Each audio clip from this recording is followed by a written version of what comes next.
Have you ever taken a sip of orange juice and wondered, how do thousands of fresh oranges turn into the golden liquid inside your morning glass? Today, we step inside one of the world's largest orange juice factories to reveal what really goes into every drop. From sunlit groves to refrigerated cartons, this is how modern orange juice is made. Orange juice is more than just a breakfast drink. It's a global staple. In the US alone, millions of gallons are consumed every year, but few people ever stop to think about what happens before it reaches their table. How are the oranges harvested? How is the juice extracted, preserved, and kept fresh? In this video, you'll witness the full journey, every step from tree to table. It all starts in the grove. Vast fields of orange trees stretch across Florida, Brazil, and parts of California. Regions where sun, soil, and temperature create the ideal citrus environment. Oranges typically take 7 to 9 months to ripen. When ready, they're handpicked or shaken off the trees by mechanical harvesters that gently drop them into padded bins, ensuring minimal bruising. Within just 24 hours, the fruit will begin its transformation. Once delivered to the factory, the oranges are unloaded onto conveyor belts and rinsed with high-pressure water jets. But not every orange makes the cut. Optical sensors and cameras scan for defects like rot, mold, or deformities. Only the freshest, ripest oranges continue forward. Those not suitable for juice? They're diverted to animal feed or compost, so nothing goes to waste. The juicing process is fast and highly automated. Oranges are funneled into squeezing machines that use a stainless steel cone and cup system to extract the juice in under 15 seconds. Each machine can process over 500 oranges per minute. The peels are separated and collected for further use, often in oils, cosmetics, or cleaning products. Meanwhile, the juice is pumped to the next stage, filtering. The fresh juice still contains pulp, seeds, and tiny bits of peel. These are removed using centrifugal filters, spinning at thousands of revolutions per minute. Here, juice can be split into different styles: pulp-free, some pulp, or extra pulp, depending on brand preferences.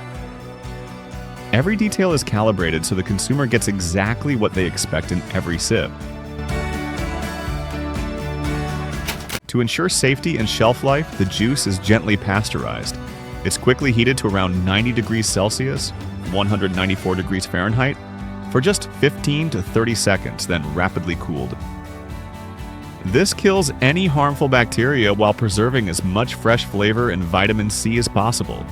Advanced systems track time and temperature down to the millisecond, ensuring every batch meets strict food safety standards. At this stage, a choice is made. For not from concentrate juice, the product is chilled, stored in massive refrigerated tanks, and soon bottled. For from concentrate, juice is sent through a vacuum evaporator, where water is removed, reducing the juice to about 1/6 its original volume. This concentrate is easier to store, ship, and rehydrate later. When ready for bottling, water is added back, along with natural flavor packs made from orange essence to restore aroma. To meet nutritional guidelines, many orange juice brands fortify their products with extra vitamin D, calcium, or folic acid. Large blending tanks mix juice from multiple batches and groves, ensuring a consistent taste year-round. In these tanks, high-precision instruments measure acidity, sugar content bricks, and color. Human tasters also conduct flavor tests daily. Once finalized, the juice flows into the packaging line. Depending on the product, it's poured into refrigerated cartons, PET bottles, or even aseptic boxes. Cartons are pre-printed with nutritional labels and production codes. Every bottle is sealed tight, either heat-sealed or cap-locked, and moved down the line for inspection. From the moment juice is pasteurized to the time it hits the store shelf, it's kept cold. Cold storage warehouses maintain temperatures around 1 degree Celsius to 4 degrees Celsius, 34 degrees Fahrenheit to 39 degrees Fahrenheit. Trucks equipped with refrigeration units deliver the juice to distribution centers and grocery stores. Even a few degrees of variation can affect shelf life and flavor, so the cold chain is strictly monitored. What about all the leftover peel, pulp, and seeds? Nothing is wasted. Many factories dry and grind the peels into animal feed or extract essential oils. Some even use orange biomass to generate electricity for the plant itself. It's a closed-loop system that turns waste into resource, sustainable and smart. So the next time you enjoy a glass of orange juice, remember, it's not just fruit squeezed into a bottle, it's sunshine, science, sustainability, and centuries of innovation in every drop. If you loved this behind-the-scenes journey, give us a like, share the video with a juice lover, and subscribe for more fascinating factory stories. Thanks for watching. And now you know what goes into making your morning juice.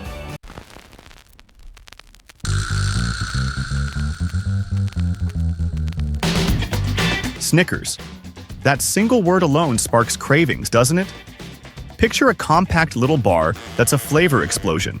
Velvety milk chocolate hugging crispy roasted peanuts, a river of sticky sweet caramel, and a fluffy nougat that dissolves into pure delight. For almost 100 years, this snack has been a go-to for millions, turning hunger into happiness one bite at a time. It all began in 1930 when Frank Mars, a candy-making wizard with a knack for innovation, concocted this gem in his kitchen and named it after his family's prized horse, Snickers. What started as a quirky idea has ballooned into a global legend, gracing shelves in every form imaginable, from bite-sized minis stashed in your pocket to massive bars for those days when you're starving. Today, we're cracking open the doors to the Snickers factory, peeling back the curtain on how each mouth-watering layer gets crafted with a blend of cutting-edge tech and old-school passion. Get ready for a sweet ride that'll leave you hungry for more. And hey, if you're into epic food adventures like this, smash that subscribe button for Sweet Scope. We've got a treasure trove of tasty secrets waiting for you. Welcome to Chicago, Illinois, home to Mars' sprawling production powerhouse, where Snickers bars are born at a pace that'll make your head spin. This mega facility cranks out 60% of all Snickers devoured across the United States, while the other 40% trickles in from a web of plants stretching from New York to California, ensuring every gas station, supermarket, and vending machine stays stocked with this fan-favorite treat. Walking through these buzzing halls, you can feel the energy, conveyor belts humming, machines whirring, and the faint scent of chocolate and peanuts teasing the air. The secret to Snickers' charm? A flawless mix of ingredients, starting with a milk chocolate so special it's designed to stay solid in your palm, but melt into a creamy dream the moment you taste it. Let's dive into this bustling factory and uncover how they pull off this delicious feat, step by scrumptious step. Crafting the chocolate, the silky foundation. The journey kicks off with the finest cocoa beans, hand-picked from lush tropical plantations. A hulking shelling machine, think of it as a cocoa crunching beast, tears off the rough outer husks in a flash, revealing the plump, earthy nibs nestled inside. Those nibs glide into a towering 130-foot-long rotating oven, where they roast at a steady 300 degrees Fahrenheit for 40 glorious minutes. The heat works its magic, coaxing out a deep, intoxicating aroma that fills the factory like a chocolate lover's dream. Once they're perfectly toasted, the nibs tumble into a high-powered grinder, spinning and smashing them into a velvety cocoa powder that's finer than sand. That powder meets its match in a giant mixing vat, where it's swirled with rich, sweetened condensed milk, heaps of pure cane sugar, and a subtle pinch of salt, blending into a thick, fragrant paste that's the heart of Snickers chocolate. But it's not smooth enough yet. The paste rolls into a superfine roller mill, a marvel of precision, where every microscopic bump gets ironed out, leaving a texture so silky it's almost unreal. From there, it flows into a massive mixing tank dubbed the kneader, where the real alchemy happens. Workers pour in pure cocoa butter, glistening and golden, along with a whisper of natural emulsifier, transforming the mix into a glossy, liquid chocolate river that shimmers under the factory lights. To lock in that Snickers perfection, it's tempered. Heated to a toasty 115 degrees Fahrenheit, then flash-cooled to 80 degrees Fahrenheit in a maze of looping pipes.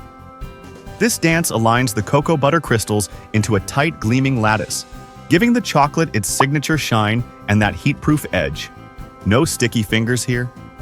Want to geek out more on chocolate science? Hit the link in the description. Roasting the peanuts. The crunchy core. As the chocolate gets its glow up, Snickers' crunchy MVP takes the spotlight: peanuts. A monstrous 1,800-pound sack of fresh peanuts, straight from the fields, gets hauled up by a towering crane and tipped into a sky-high hopper. They cascade onto a conveyor belt, jittering with excitement for their starring role. This factory guzzles enough peanuts every day to blanket 18 acres of farmland, enough to make a peanut carpet from here to the horizon. The nuts roll into a 120-foot-long roasting oven, a steel giant that blasts them with 340 degrees Fahrenheit heat for 25 minutes.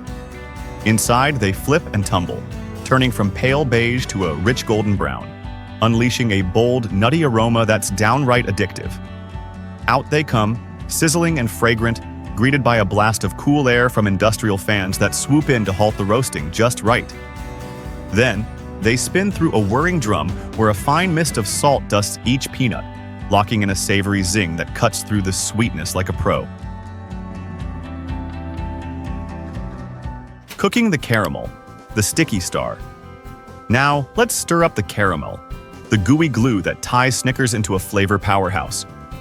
Picture a colossal 900-pound mixing pot, gleaming like a cauldron, where workers toss in golden corn syrup, creamy slabs of butter, sweetened condensed milk, and a sprinkle of sea salt. The mix simmers up to 255 degrees Fahrenheit over 30 patient minutes, with massive paddles churning like a storm to keep it from burning. As it bubbles, the color shifts to a warm, honeyed gold, and a splash of natural vanilla extract swirls in, weaving a cozy, nostalgic scent that feels like home. Near the finish line, a smoothing agent sneaks into the pot, keeping the caramel stretchy and soft, never stiffening too fast. It's pumped through sizzling hot pipes into a chilling vat, where it cools to 180 degrees Fahrenheit, hitting that perfect sweet spot. Sticky enough to cling tight to the nougat, but smooth enough to flow like a dreamy river. Making the nougat, the fluffy heart. Next up, nougat, the pillowy base that gives Snickers its soul. In a gleaming stainless steel tank, the size of a small car, sugar syrup, crystal clear water, and a dash of salt bubble up to 260 degrees Fahrenheit, forming a thick, glassy liquid that's pure sugar bliss. This molten syrup pours slow and steady into a frothy cloud of whipped egg whites, ballooning into a fluffy mass that's light as a feather. To nail that signature chew, it's whipped at 275 degrees Fahrenheit in a roaring industrial mixer, its steel blades slicing through like a tornado. Humidity's the nemesis here. Too much moisture in the air, and the nougat turns into a gooey mess, so the factory tweaks the heat higher on damp days to keep it firm. Once it's just right, a generous dollop of fresh ground peanut butter folds in, pumping up the nutty vibe with every swirl. The nougat then hops onto an elevated conveyor, drifting through the factory air to cool off before its big moment. Layering it up, the assembly dance. Here's where the magic unites. The warm nougat pumps through a pair of icy 22-degree Fahrenheit rollers, flattening into a smooth, wide sheet that stretches like a canvas. As it cruises along a polished steel conveyor, hot caramel sprays down from a high-pressure nozzle, draping it in a golden blanket that glistens under the lights. Cutting and coating. The final touch. The giant slab rolls into the cutting zone, where precision takes over. A buzzing array of razor-sharp blades carves it into 35 long, sleek strips. Then a flurry of guillotine-like knives chops across with lightning speed, shaping perfect 4.2-inch bars ready for their close-up. Now the chocolate finale steals the show. Each bar dips its bottom into a warm pool of liquid chocolate, then glides under a cascading chocolate shower from an overhead rig, wrapping it in a glossy, mouth-watering shell. While the chocolate's still soft, a tiny roller dances across the top, etching delicate wavy lines, the secret signature you'll spot on every Snickers bar you unwrap. Wrapping and shipping, ready for the world. Freshly coated, the bars bounce over a vibrating grid, shaking off air bubbles and smoothing the chocolate into an even, flawless finish. They cruise through a final cooling chamber where the shell hardens to a satisfying snap, locking in every ounce of flavor. Then, a blazing fast wrapping machine swaddles each bar in that iconic Snickers packaging, a special plastic that seals in freshness for months on end. Running at a wild 950 bars a minute, the machine spits out perfectly wrapped Snickers, which stack into boxes and hit the road, shipping out from Chicago to snack lovers across the planet. From bustling cities to quiet towns, ready to tackle hunger wherever it strikes. Snickers isn't just a candy bar, it's a vibe, a bite-sized burst of joy that stood the test of time. From the factory floor in Chicago to your fingertips, every single bar is a testament to craft, care, and a little bit of genius. Thanks for tagging along on this epic ride with Sweet Scope. Loved peeling back the Snickers story? Subscribe now, join our crew, and let's dig into more foodie secrets together. Drop a comment below with your favorite Snickers memory. Maybe it's a vending machine save or a midnight snack win. And we'll catch you in the next video. Hey, America! Ever cracked open a cherry Coca-Cola and wondered how they pack that cherry cola punch into every bottle? We're talking millions of cans and bottles rolling out of factories daily, blending carbonation, that signature cherry twist, and Coca-Cola's classic bite with precision that's next level. Want the full rundown? We're peeling back the curtain on Cherry Coca-Cola's production process, showing you the high-speed, high-tech systems that make this soda a nationwide legend. Stick with us. This is going to get wild. It starts with water, the foundation of every Cherry Coca-Cola.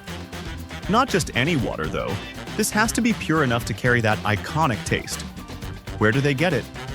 Factories pull from local springs or municipal supplies, depending on the plant. Some tap deep wells, others haul it in from reservoirs miles away. Before it even hits the production floor, it's tested. Probes checking for minerals, pollutants, anything that could throw off the flavor. Imagine a single impurity sneaking in and turning your cherry cola into a science flop. That's not happening here. Tankers unload into massive holding vats, and that's where the transformation kicks off. Curious how they clean it up? Let's dive in. Now the star, cherry flavor. That fruity pop, natural or synthetic. How do they whip it up?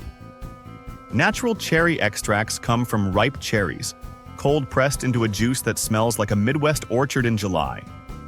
Machines crush the fruit, filtering out pits and pulp to leave pure essence, tart, sweet, and bold. Synthetic flavors? That's lab genius. Chemists blend compounds like benzaldehyde, tweaking it to match that cherry zing. Both get stored in sealed tanks, keeping it fresh, because stale flavor's a deal breaker. Ever wonder how they pick? It's supply chains and regs, but the taste test is king. Adding the cherry isn't a splash-and-go move. How do they get it just right? Technicians dose it out like it's liquid gold. Tiny batches first, tasted and tweaked. They're chasing that balance where cherry lifts the cola without stealing the show. Too much, and it's juice. Too little, and it's lost. Machines stir it into the sweetened mix. Vats humming, sensors checking flavor strength. Workers sip samples, running mini-tests to dial it in. It's half science, half art. And when it clicks, the mix is primed for the next step. Here's a curveball, the cola base. Cherry's the star, but that classic Coca-Cola bite, where does it come from? This is the secret sauce, natural flavors and caffeine blended into a concentrate. No recipe here, Coca-Cola's not spilling that vault, but it's mixed in steel tanks with agitators churning. Automated systems control the dose, say a splash per gallon, while sensors watch density and taste markers. If it's off, like a caffeine dip or flavor fade, they adjust fast. This base joins the cherry sweet mix, turning it into something familiar yet fresh. How do they keep it tight? Before fizz, it's all syrup, a thick, concentrated brew. Why not jump to bubbles? The mix hits cooking tanks, big steel pots where it's boiled down. Batching systems set the ratio, maybe 1 part syrup to 5 parts water later. Sensors measure thickness, flavor depth, even sugar content, flagging any drift. Workers test it, sipping and scanning to lock it down. This syrup's the core, pumped through pipes to the filling line, sealed off from air. Contamination?